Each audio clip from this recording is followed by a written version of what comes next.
As a group, we chose the topic communication and conflict resolution to analyze a little further. We will be discussing what communication and conflict resolution is, why it is important, two important theories, empirical evidence, as well as a personal case study. What is communication? It entails exchanging of information entirely through verbal or written means. What is conflict? Controversy between two parties that hold differing viewpoints. We chose this topic because being able to successfully communicate and also resolve conflict is crucial in everyday life.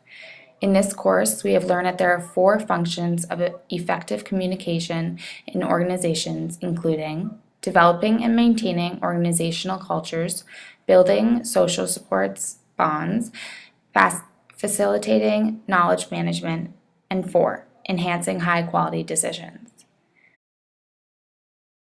We're going to be talking about the 2 communication and conflict resolution theories used in our presentation. The communication and trust theory. This model explores the relationship between trust and communication and the impact it has on employees and the workplace. Trust is often defined as the willingness of a party to be vulnerable to the actions of the other party. Trust can be reflected by the sharing of information. As there is more information that is shared, there is more trust that can be developed within a relationship. The theory focuses on the quantity of information communicated and the quality of information communicated. Research shows that the quantity of information was a major predictor of trust while communicating with top management. Additionally, quality of information is the best indicator of trust with regard to the communication among coworkers and supervisors. The dual concern theory is a conflict resolution theory that requires balancing the concern of meeting one's goals and the concern for other people and maintaining healthy work relationships. The theory identifies 5 different orientations to resolving conflict in terms of assertiveness, satisfying one's own needs, and cooperativeness, satisfying the other party's needs. The 5 resolutions included avoiding, competing or fighting, accommodating, compromising, and collaborating. From the diagram on the right, we can see the level of assertiveness and cooperativeness for each resolution method. For example, competing or fighting uses a high level of assertiveness but a low level of cooperation.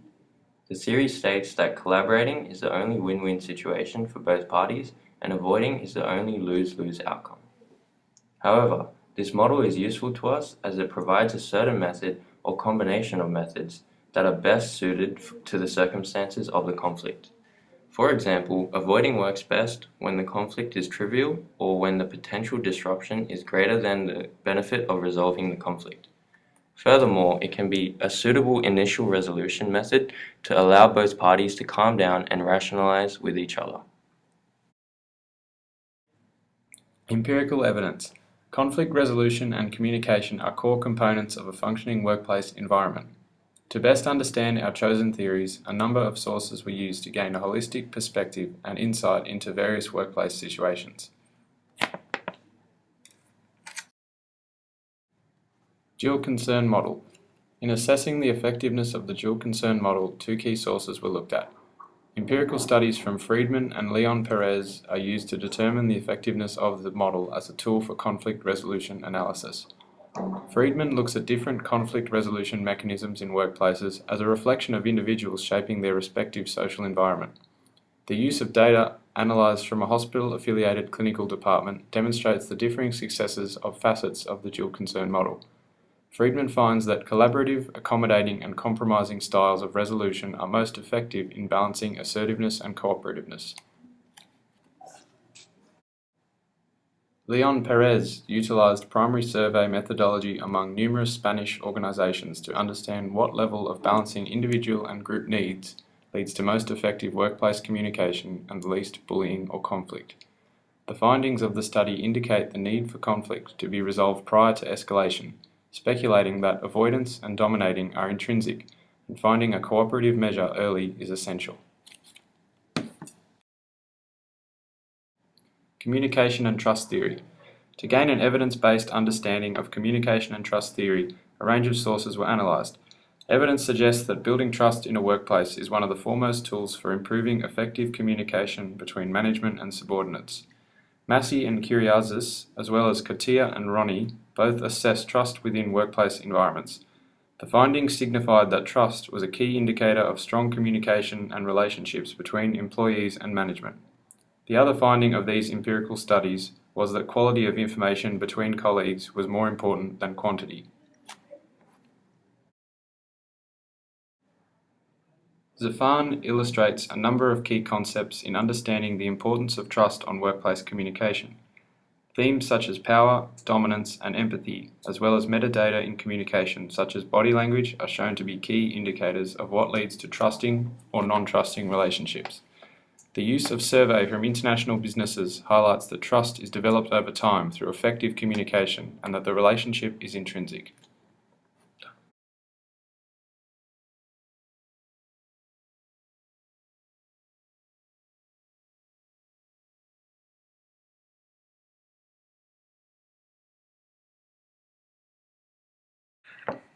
Gerard, can you please describe your workplace and the role that communication plays?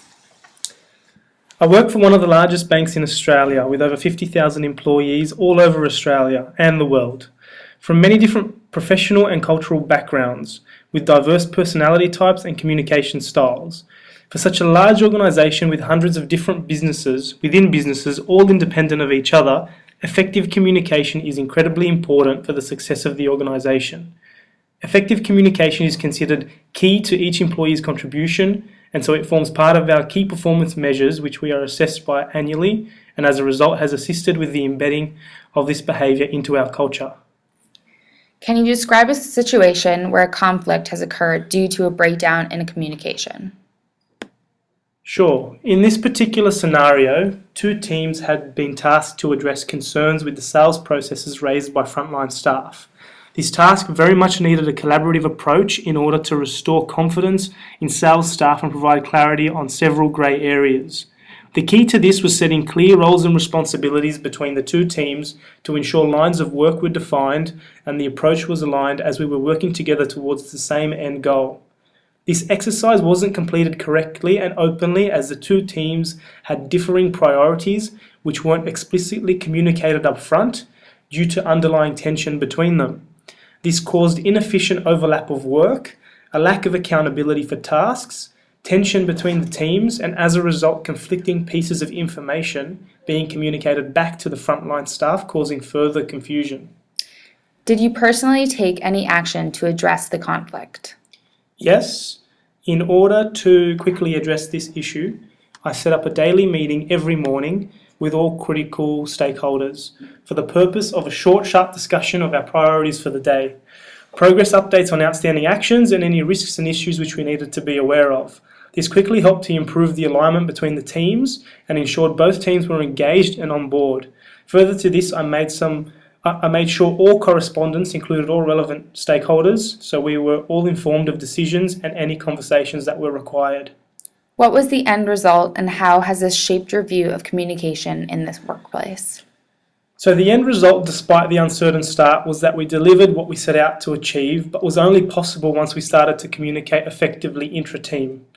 This experience has made me realise the importance of transparency and trust in communication, as without these two elements, ambiguity creates tension and barriers between stakeholders, making it for an inefficient and uncomfortable work environment. In order to overcome these conflicts in future, I suggest emphasising organisational goals over individual goals to ensure everyone's focus is on the bigger picture rather than the individual competing priorities, and ensure the decisions and outputs are aligned with our overarching vision. In conclusion, we clearly outlined the importance of communication and conflict resolution. Communication and conflict resolution are important for the effective functioning of an organization. In dealing with situations surrounding this topic, you must consider advantages and disadvantages when applying certain theories, such as dual consent theory and communication and trust theory. From the application of this theory, we can see that assertiveness and cooperativeness are essential to resolve conflict, Also, trust is a key indicator of strong communication and relationships between employees and management. Finally, there are many ways to make effective communication and manage conflict in the workplace, so you must find the most appropriate way.